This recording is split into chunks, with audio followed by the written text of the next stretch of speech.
Ayun, good morning ulit mga ka-vendors, ano? Balik punta tayo ulit ngayon. Going to ano tayo ngayon? Trade. Mga ka-vendors, ano? Tagal-tagal tayo hindi nakapagtinda doon sa ruta natin sa trade. Kaya natin yun. Pero dito tayo muna dadaan sa nakasanayan natin. Bagong daan. Papunta kay Moto LYR, ano? Punta muna tayo ng Ida shop, pandaan natin mga kabendo.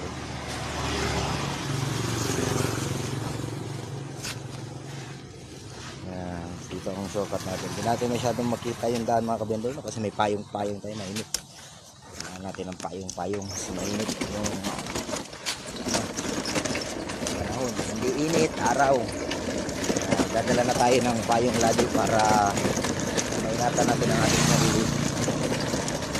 Mahirap mabuso. So kahapon mga kabendo, no, makita nyo sobrang lakas ng ulan. Waffle, corn dog, ice kinder. Sobrang lakas ng ulan kahapon mga kabendor at basang-basa tayo.